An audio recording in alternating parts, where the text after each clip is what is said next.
तो स्टूडेंट्स आज अभी हम लोग matrices and determinants for based competitive exams में जो क्वेश्चंस आए हुए हैं प्रीवियस ईयर्स में, उनमें से कुछ क्वेश्चंस को डिस्कस करेंगे। जैसे ये वाला क्वेश्चन जेडब्ल्यू एडवांस 2016 में आया हुआ है, देखने में थोड़ा सा टफ है, but such type of problem is also given in NCERT in miscellaneous. ऐसा कुछ प्रॉब्लम्स दिए हुए हैं, एनसीईआरटी में दिए हुए हैं। इसको सिंप्लीफाई करने के लिए अगर आप देखें तो प्रॉपर्टी जो यूज होगी, थर्ड कॉलम जो है that is express as sum of two elements. तो इसको अभी हम लोग दो डिटर्मिनेंट्स के एडिशन के फॉर्म में लिख दे रहे हैं। ये दो डिटर्मिनेंट्स कौन कौन से आ जाएंगे? पहले दोनों कॉलम्स सेम रहेंगे, x 2x 3x x square 4x square और 9x स्क्वायर।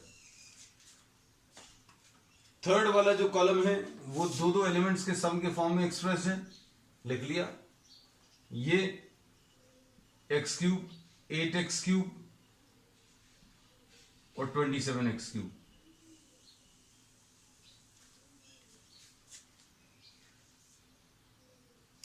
अब इसमें से अभी हम लोग x कॉमन ले सकते हैं, फर्स्ट कॉलम में से x स्क्वायर कॉमन ले सकते हैं।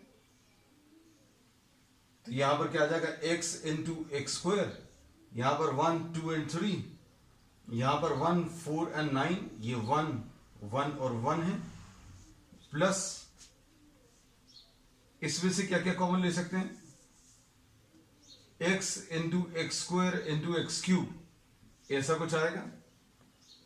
1 2 एंड 3, 1 4 और 9, 1 8 और 27। दो ऑप्शन है, आप या तो इसको डायरेक्टली एक्सपैंड कर दें इन नंबर्स को, या फिर दो को जीरो बना लें। जीरो बनाने के लिए c1 is equal to c1 minus c3 और c2 is equal to c2 minus c3 कर लें दोनों जगह पर। तो क्या आ जाएगा? एक्स क्यूब में से इधर फर्स्ट कॉलम में से थर्ड कॉलम सब्ट्रैक्ट किया तो ये 0 आएगा, ये 1 आएगा, ये 2 आएगा। फिर यहां पर 0 3 और 8 आएगा और ये third column remains as it is.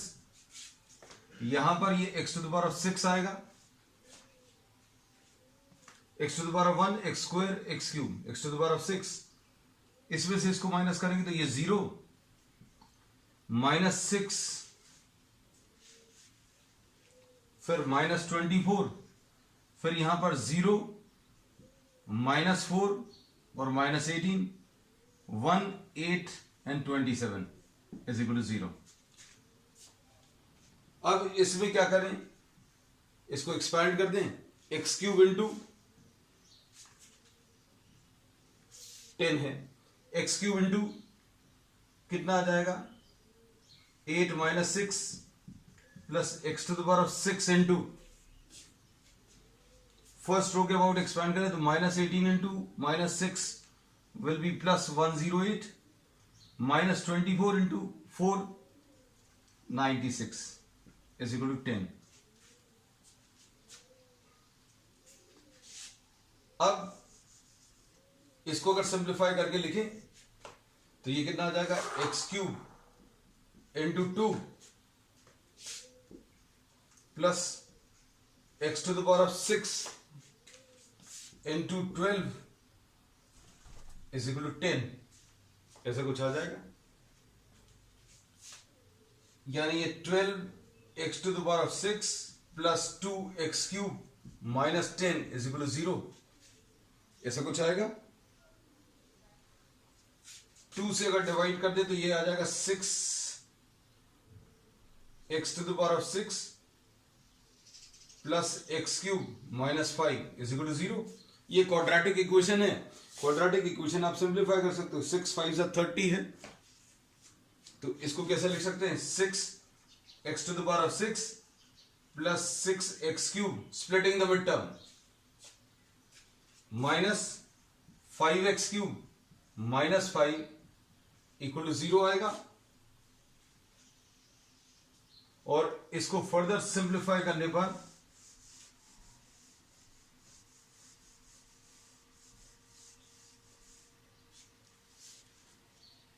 कितना आ जाएगा 6x³ कॉमन, 6x³ कॉमन अगर इधर ले लिया तो इधर x³ + 1 बचेगा, -5 कॉमन ले लिया तो x³ + 1 बचेगा इक्वल टू 0। तो x³ + 1 और 6x³ - 5 = 0। x³ की वैल्यू -1 मिलेगी और x³ की वैल्यू 5/6। अब इसमें बच्चों को क्या होता है, जल्दी जल्दी में सिंप्लीफाई करने में, जैसे x की वैल्यू इसमें 1 आ जाएगी और x की वैल्यू 5/6 ⁻⁴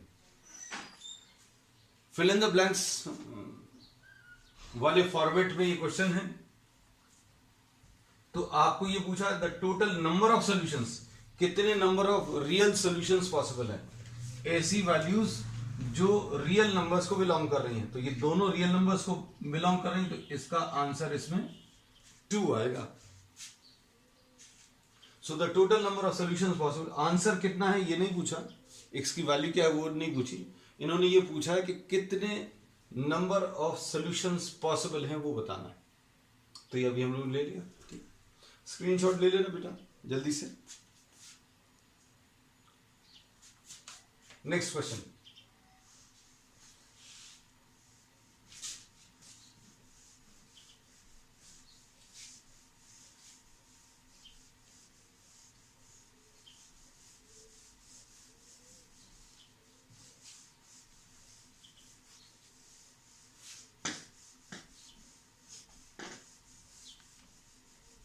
ये 2016 का क्वेश्चन था। अब हम लोग नेक्स्ट जो ले रहे हैं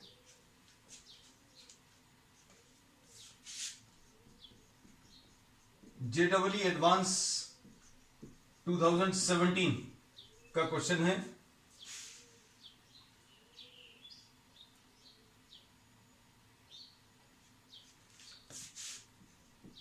for a real number alpha,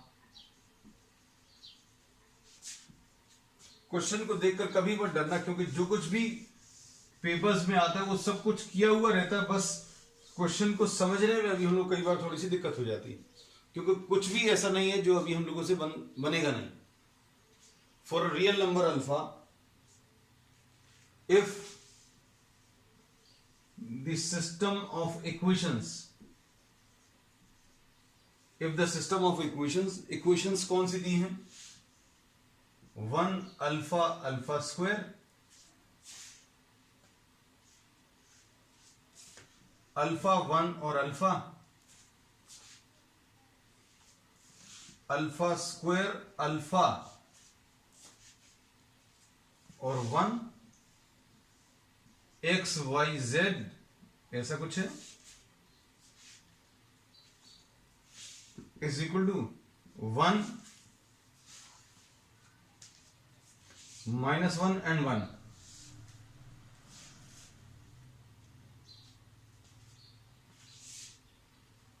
For a real number alpha, if the system of equations of linear equations,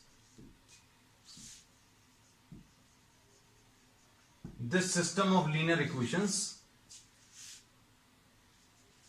has infinitely many solutions, has infinitely many solution,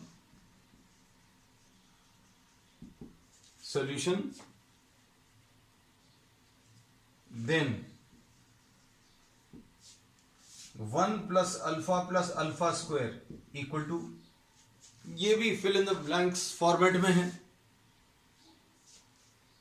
fill in the blank format में ऐसा कुछ question दिया हुआ। अब इसको देखकर फिर से अभी हम लोग क्या कहते हैं, हमें ये रियल नंबर चाहिए अल्फा, पहली चीज। ये सिस्टम ऑफ इक्वेशंस है, ये सिस्टम ऑफ इक्वेशंस अगर आपको क्लियर नहीं होती है तो आप इसको इधर उठाकर मल्टीप्लाई कर लो, तो कितना आ जाएगा, ये आ जाएगा x प्लस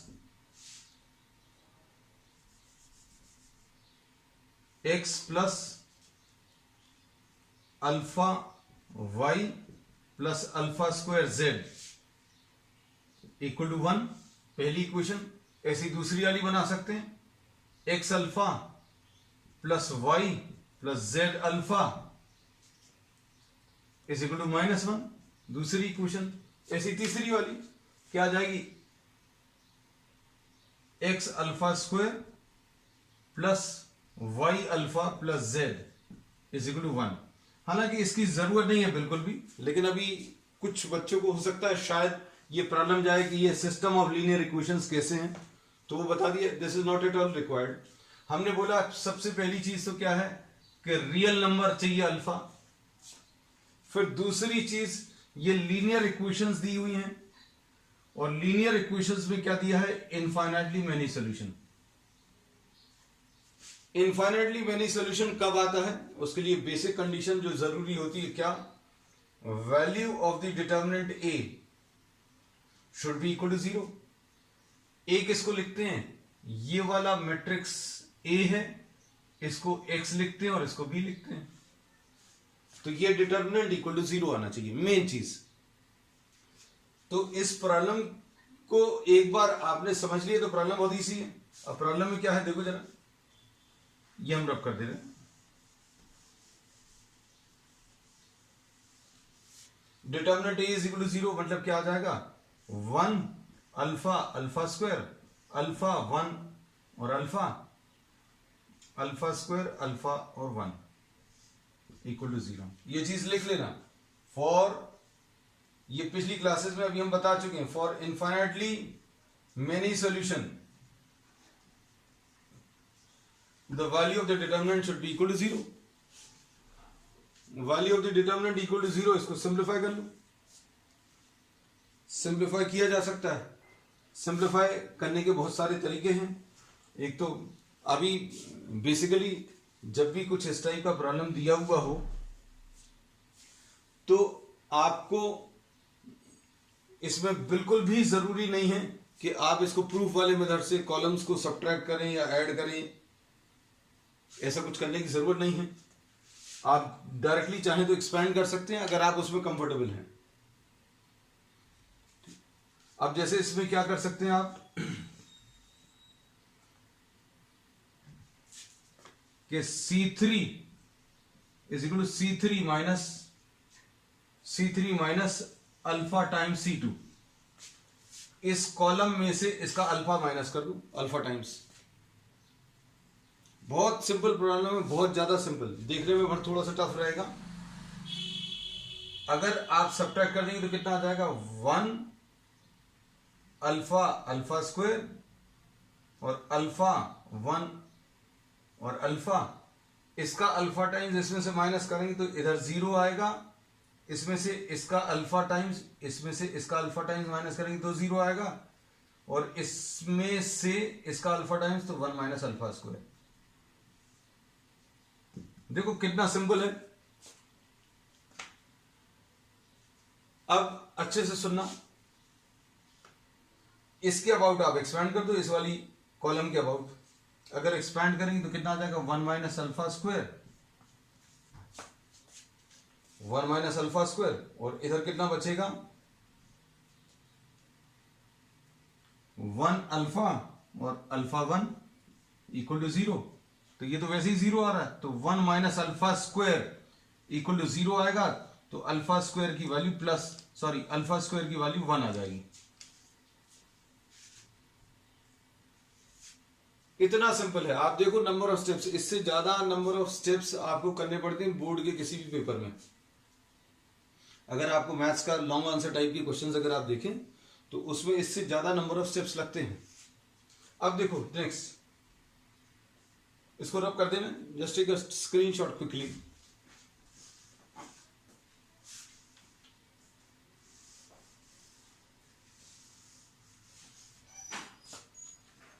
अब alpha square is equal to 1 के बाद में इन काम शुरू होता है, alpha is equal to plus minus 1 आएगा,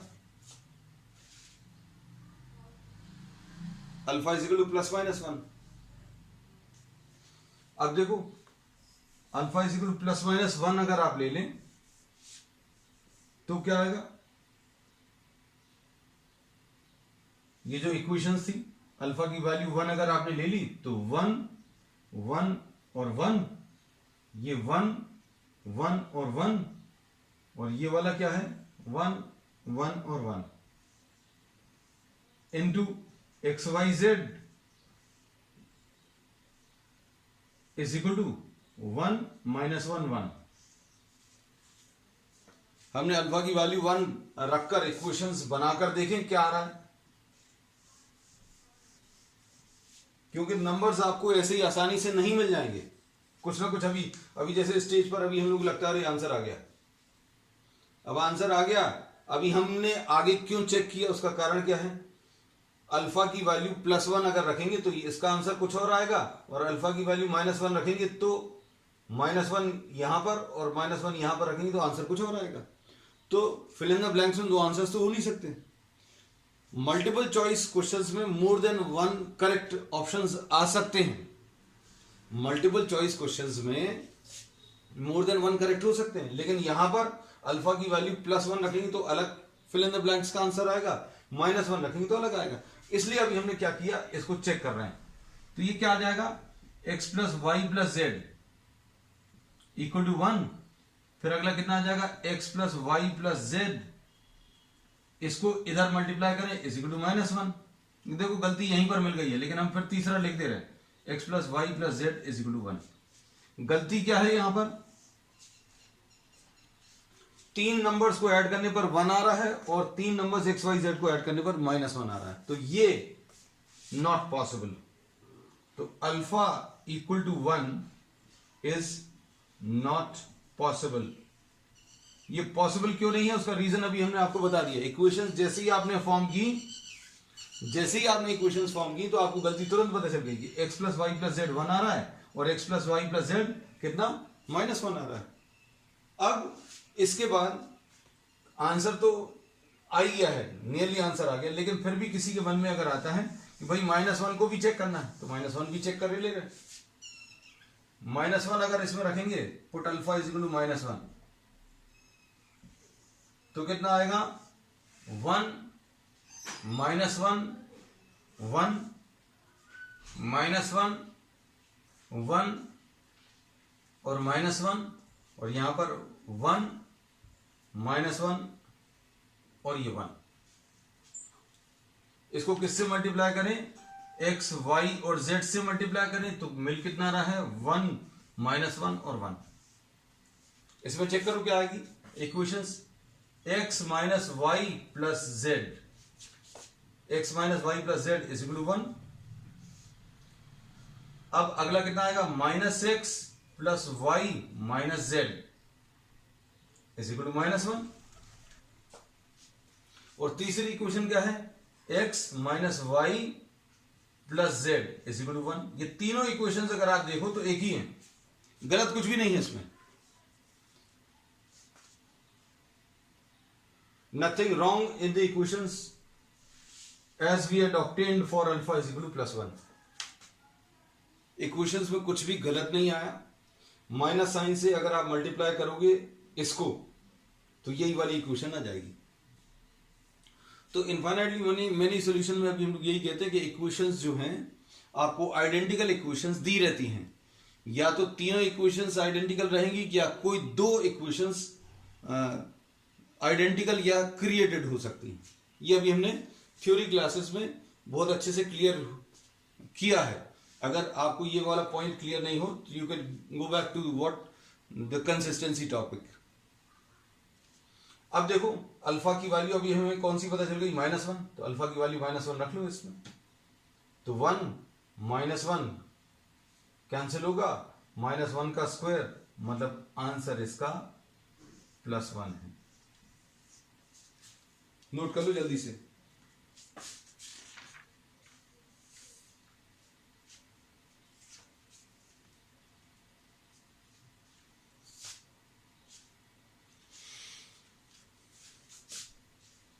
अब नेक्स्ट,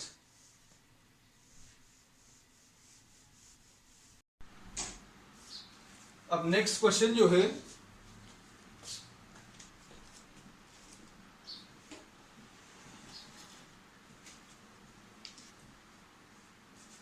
JEE मेंस 2018 का है।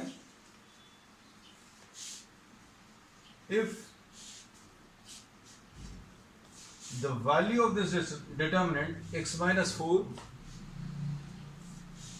2x, 2x, x minus 4, 2x, 2x, 2x, x minus 4 equals to a plus bx into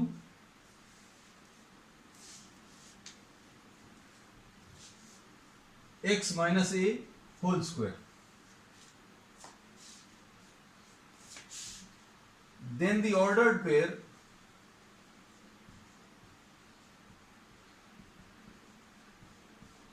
AB, ये भी fill in the blanks format का क्वेश्चन है। इसको अगर आप सिंप्लीफाई करने की कोशिश करें, एक्सपैंड करने की कोशिश करें, तो ये थर्ड डिग्री टर्म्स आएंगे, मतलब क्यूबिक टर्म्स आएंगे, और यहां पर भी राइट हैंड साइड पर क्यूबिक आ रहा है, तो ऑब्वियसली यहां पर जो एक्सपेंशन आएगा उसमें 3 लीनियर टर्म्स का कॉम्बिनेशन रहेगा। ये एक लीनियर टर्म है, ये लीनियर रिपीटेड फैक्टर है, मतलब x माइनस ए 2 बार है। देखने में टफ है। अगर आप देखें इस टाइप का एक प्रॉब्लम एनसीईआरटी में भी दिया हुआ है और बहुत सिंपल प्रॉब्लम है। इसमें if we try to simplify x minus 4, 2x, 2x, 2x, x minus 4, 2x,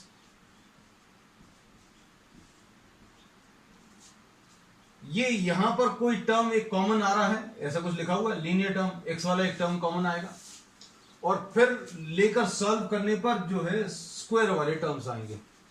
तो इसको देखकर अभी हम लोगों को ये आइडिया लग रहा है कि कुछ लीनियर टर्म्स इसमें से कॉमन आने। अब कॉमन जो टर्म्स आएंगे वो अगर आप इस C1 को ऑपरेट करें, C1 is equal to C1 plus C2 plus C3, तो देखो कैसा आएगा। C1 is equal to C1 plus C2 plus C3, इसमें इसको और इसको ऐड किया तो 5x माइनस 4 आएगा, यहां पर भी 5x माइनस 4 आएगा और यहां पर भी 5x माइनस 4, और ये 2x x माइनस 4, और ये 2x, ये 2x 2x और ये x माइनस 4, ऐसा कुछ आएगा।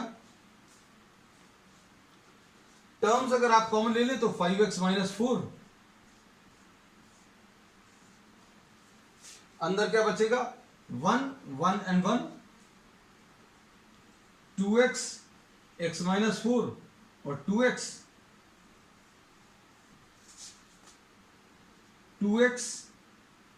2x और ये x माइनस 4। अब इसको अगर आप ध्यान से देखें, इस डिटर्मिनेंट को सिंप्लीफाई करने पर ऐसा कुछ आना चाहिए, तो ये वाला टर्म तो एक आ गया लीनियर टर्म। लीनियर टर्म को अगर आप इससे कंपेयर करें तो ये वाला टर्म तो हो नहीं सकता इसके साथ। कारण क्या है, यहां पर x के साथ कोई भी नंबर नहीं है, यहां पर x के साथ एक नंबर है 5 और यहां पर x के साथ एक नंबर है b। तो प्रॉब्लम अकॉर्डिंग टू मी यहीं पर फिनिश हो जाता है। x के साथ नंबर 5, x के साथ नंबर b, तो b का आंसर 5 आ गया। बिना किसी x के साथ जो नंबर है यानी कांस्टेंट टर्म वो a है, और कांस्टेंट टर्म यहां पर -4 है। So we are finished the problem. क्योंकि बोर्ड का एग्जाम अगर आप दे रहे हैं और कोई कॉम्पिटिटिव एग्जाम अगर आप दे रहे हैं, उसमें यही एक बेसिक डिफरेंस है that you require the skill to find out the answer. Answer निकालने का स्किल आना चाहिए, लेकिन अब हम लोग इसको आगे भी सॉल्व करेंगे। सॉल्व करने का तरीका क्या है, R1 is equal to R1 minus R3 ले लें और R2 इज इक्वल टू, ये थोड़ा सा नीचे लिख दे रहे हैं, R1 is equal to R1 minus R3 and R2 is equal to R2 minus R3। ये कर लिया। अगर ये करेंगे तो क्या आ जाएगा, 5x माइनस 4 है, R1 माइनस R3 करें तो 0, 2x माइनस 2x 0, और इसमें से 2x माइनस x प्लस 4, तो ये कितना आ जाएगा, x प्लस 4 बचेगा। फिर इसके बाद R2 माइनस R3 अगर करें तो 0, और माइनस x माइनस 4, और इधर x प्लस 4, और 1, 2x और x माइनस 4, ऐसा कुछ आएगा। अब इसमें से क्या कॉमन निकलेगा,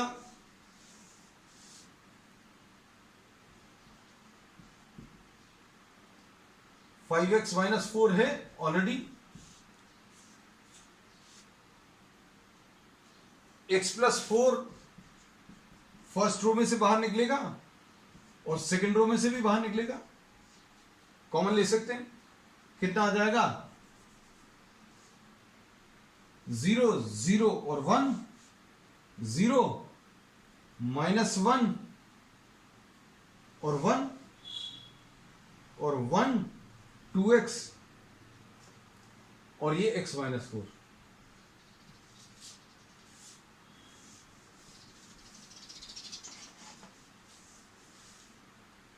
अब इसको एक्सपैंड कर लूं तो 5x minus 4 into x plus 4 का होल स्क्वायर आएगा।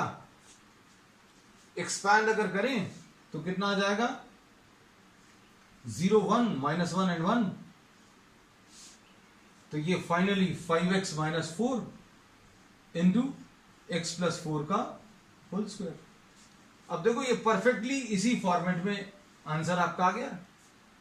कंपैरिजन भर करना है to find out the values of a and b. The coefficient of x is b, the coefficient of x is 5, so b will be 5, and the constant term in this linear factor, the constant term in this linear factor is what, minus 4.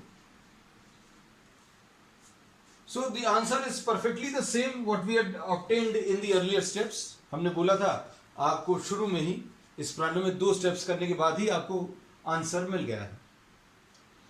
अब इस problem को अगर आप देखें तो ये तो problem आपको एनसीईआरटी बुक में भी दिया हुआ है, लेकिन सिर्फ इस क्वेश्चन का जो फॉर्मेट है वो बदलकर इन्होंने थोड़ा सा टफ कर दिया था देखने में। तो क्वेश्चन को देखकर कभी डरना नहीं, क्योंकि कोई भी क्वेश्चन ऐसा नहीं आएगा जो आपसे नहीं बने। बस ये है थोड़ा सा ट्रिकी हो सकता है, या क्वेश्चन का प्रेजेंटेशन ऐसा हो सकता है कि आपको क्वेश्चन समझने में ही दिक्कत आ जाए। अब नेक्स्ट,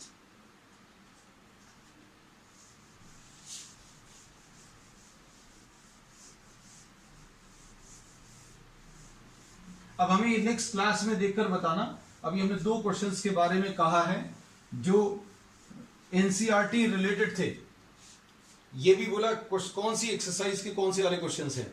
ठीक है, नेक्स्ट ये भी जेडब्ल्यू मेंस 2018 का है। Next question,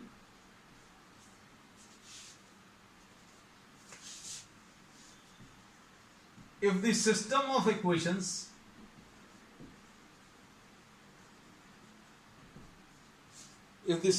equations x plus ky plus 3z equal to 0,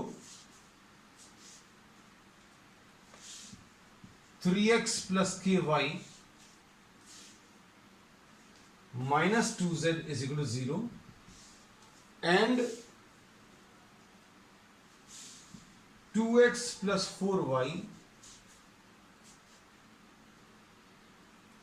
minus 3z is equal to 0.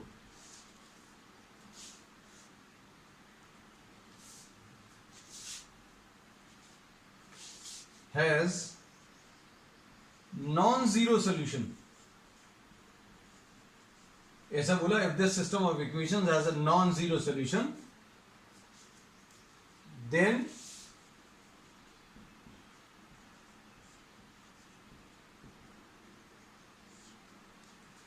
ये भी fill in the blanks format का क्वेश्चन है।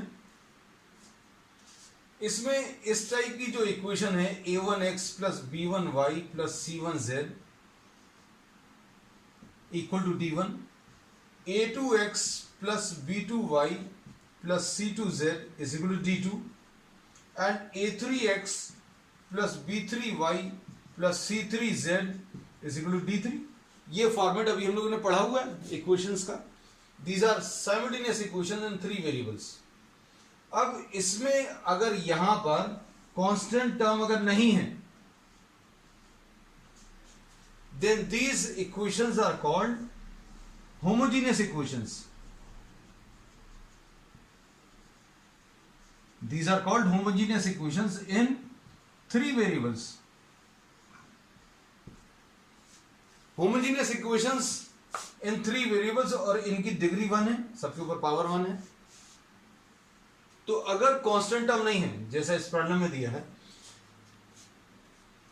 तो इसमें अभी हम लोग बोलेंगे these type of equations in which the constant term is absent or not present are called homogeneous equations.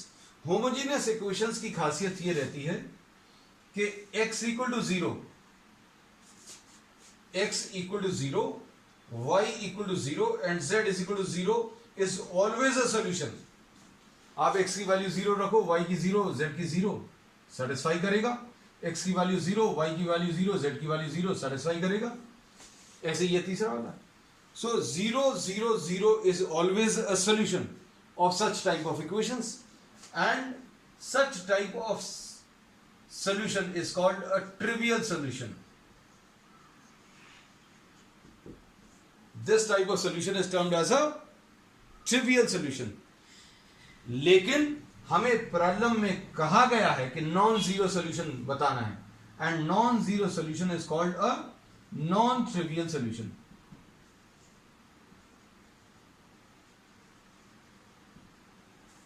Non trivial solution अगर ऐसी इक्वेशंस का निकालना है तो हम लोग क्या करते हैं कि किसी भी एक वेरिएबल को हम लोग z ले लेंगे, सॉरी लेमडा ले लेंगे. किसी भी एक वेरिएबल को आप लेमडा ले लो या कोई और कांस्टेंट ले लो और उस लेमडा के टर्म्स में बाकी वेरिएबल्स कैलकुलेट कर दो. जैसे सपोज फॉर एग्जांपल आप x की वैल्यू लेमडा ले लो. x की वैल्यू लेमडा लेकर आप क्या कर सकते हैं, y और z निकाल सकते हैं. So the solution will be obtained in terms of lambda. ये जो सॉल्यूशन आएगा वो लेमडा के टर्म से आएगा. And since lambda can take any value, lambda कुछ भी हो सकता है, this can take any real value, तो लेमडा की इनफाइनाइट पॉसिबल वैल्यूज आएंगी, मतलब x की इनफाइनाइट पॉसिबल वैल्यूज आएंगी, मतलब y और z की भी आएंगी. बट इसको अगर हमें आगे सिंप्लीफाई करना है तो x इक्वल टू लेमडा ले लें और y और z निकाल दें. अब y और z निकालने का तरीका, फर्स्ट इक्वेशन में से सेकेंड इक्वेशन सब्ट्रैक्ट कर दो. एक ये फैक्टर और है जिसको देखकर स्टूडेंट्स डर जाते हैं कि भाई अभी हमें ये सब तो पढ़ा हुआ था कि x की वैल्यू लेमडा रख दो तो y और z लेमडा के टर्म्स में आ जाएगा. लेकिन अगर ये k दिया हुआ तो क्या है, तो आप ये देख लो कि इसमें एलिमिनेट हो सकता है डायरेक्टली. फर्स्ट में से सेकंड को अगर आप सब्ट्रैक्ट करो तो क्या आएगा, -2x plus 5z is equal to 0. इसमें x की वैल्यू अगर लेमडा रखें तो कितना आ जाएगा, -2 lambda plus 5z is equal to 0 and 5z is equal to 2 lambda, z is equal to 2 lambda by 5. तो इसमें x की वैल्यू आ गई, z की वैल्यू आ गई. अब आप क्या कर सकते हैं, y की वैल्यू कैलकुलेट कर सकते हैं. और y की वैल्यू कैलकुलेट करने के लिए इन दोनों का यूज करके इजी वाली इक्वेशन कौन सी है, ये वाली, 2x plus 4y minus 3z is equal to 0, इसमें रख लो. इसको इधर पर कर देना अभी हम.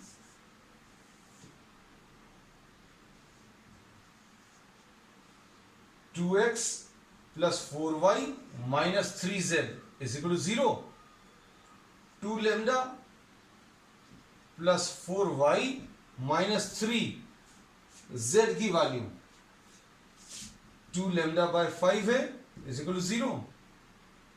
4y will be equal to minus 6 lambda by 5, sorry, plus 6 lambda by 5 minus 2 lambda. ये आ जाएगा minus 4 lambda by 5, 4y. तो y की वैल्यू minus lambda by 5 आएगा. ये सारे अभी हमने हाईलाइट किए हुए हैं, x की वैल्यू, y की वैल्यू, z की वैल्यू. अब ये सारी x, y और z की वैल्यूज सब्स्टिट्यूट करो, जिसमें आपको ये कैलकुलेशंस करने हैं. कैलकुलेशन किसके करने हैं आपको? xz upon y square, x की वैल्यू लेमडा, z की value 2 lambda by 5 upon y square minus lambda by 5 का होल स्क्वायर. तो ये कितना आ जाएगा? लेमडा स्क्वायर इंटू 2 बाय 5 और नीचे क्या आ जाएगा? लेमडा स्क्वायर और ऊपर 25. लेमडा स्क्वायर और लेमडा स्क्वायर कैंसिल होगा, 5 और 5 कैंसिल होगा. सिंप्लीफाई करने पर इसकी वैल्यू 10 आएगी. तो जो रिक्वायर्ड आंसर है दैट इज व्हाट 10. ठीक है, that's all for today's class. If you are having any doubts तो अब वो डाउट्स अब हम लोग आगे डिस्कस कर लेंगे.